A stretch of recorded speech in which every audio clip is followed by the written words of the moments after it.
Bien le bonjour. Bienvenue dans un nouveau numéro où j'analyse et j'ouvre les numéros de Stormbringer. Cette fois-ci le numéro 10.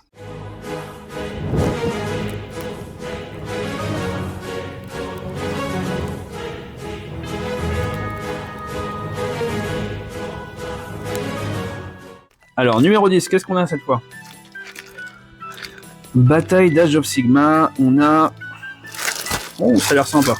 On dirait des Stormcast. On va regarder ça tout de suite.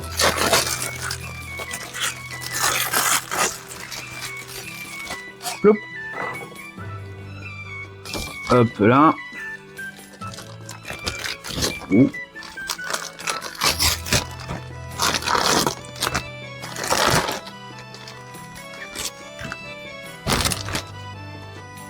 Alors. Ah oui, je sais ce que c'est. C'est une petite troupe du jeu tiré de l'univers Age of Sigma qui s'appelle Underworld. Donc on a une petite troupe qu'on pourra utiliser telle quelle.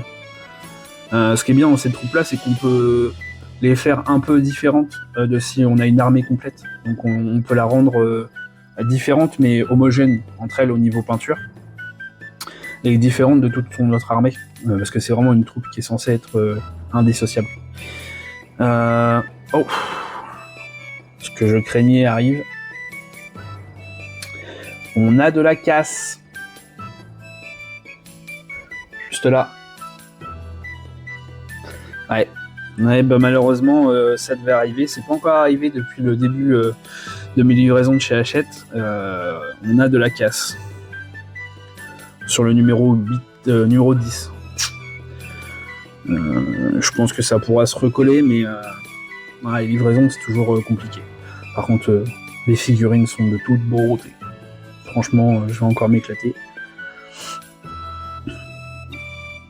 On a un archer, on a un espèce de petit piou-piou. Magnifique aussi. Trop bien. Je vais m'amuser aussi en peinture. Waouh. Alors, le numéro, le fascicule. C'est des mythoclastes de Xandir, la tempête de Sigmar. Alors, en lecture, on a un chapitre, collection 1, assemblage, peinture, et 2 chapitres de jeu. Ok. C'est un numéro complet, hein, on va pas... C'est un numéro complet, on va pas trop se plaindre, même s'il y en a un peu moins que celui d'avant. C'est toujours ça le prix. La tempête de Sigmar. Bravoure et vaillance. Ok. Rétablir l'ordre, purger le chaos, conquérir de la mort. Ok. Donc là, ils expliquent un petit peu les batailles. Ça marche. Ici, vous voyez, il y a la troupe complète ici. C'est assez joli, hein. En vrai, moi, j'aime beaucoup.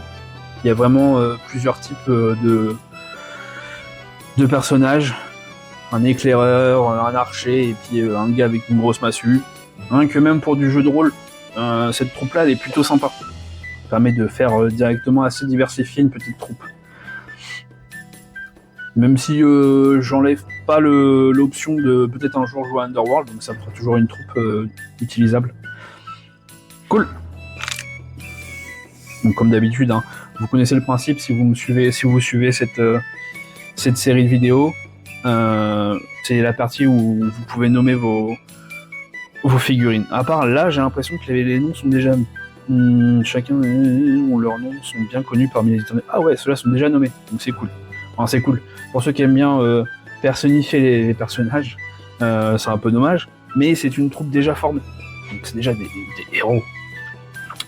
Là, on part sur l'assemblage. Ce que j'ai pas vérifié, est-ce que c'est du easy to build? Ouais. Figurine à emboîter. Encore une fois, toujours mieux de coller. De toute façon, là, je vais être obligé de coller parce qu'il y a eu de la casse. Et la peinture, on repart sur les couleurs de base. Donc, il y a vraiment moyen de faire de très jolies peintures sur sa figurine. Surtout avec le petit cuicui. Taos. Unité, aptitude et armes. Est-ce que là ils vont expliquer le principe d'Underworld? Je ne sais pas. Je ne suis pas sûr. Je ne suis pas sûr parce que Underworld, si j'ai bien compris, ça c'est un système de cartes avec un petit plateau. Un poil plus simple. Je ne sais pas s'il y a autant de caractéristiques que sur le reste, je n'ai pas vérifié, donc je ne crois pas. Unité d'armée spéciale. Après, ils sont peut-être utilisables pour Age of Sigma, mais normalement non. On verra ça en plus à la V4. Charte d'unité des éternels. Chevalier Arcanum, ça on l'a déjà. Ah, il n'avait pas encore mis le Chevalier Arcanum. La charte d'unité. Ok. Donc vous voyez là sur ce numéro, il y a beaucoup de choses sur les règles. Beaucoup de chartes d'unité, donc ça c'est pratique effectivement quand on veut pratiquer le jeu, parce que les chartes, c'est là où il y a toutes les caractéristiques de chaque personnage, donc pour jouer c'est essentiel forcément. Avant on avait quelques règles, donc là on a en plus les chartes d'unité, c'est quand même cool. Tour, ok, on a les phases de héros, phase de mouvement, phase de tir, phase de charge, phase de combat. C'est sympa parce qu'en plus ils ont un peu plus résumé que sur les numéros précédents. Partie de test numéro 10. Et ça, ok. Un numéro assez complet encore une fois. La partie histoire un petit peu moindre, mais assez complet, et puis des très belles figurines, je trouve. On va pouvoir s'éclater sur ces figurines là parce qu'on n'est pas obligé de suivre un modèle de peinture particulier qu'on a défini au début dans notre armée. Là on peut s'amuser un peu plus, on peut mettre je sais pas des tentures violettes, roses, on fait bien ce qu'on veut.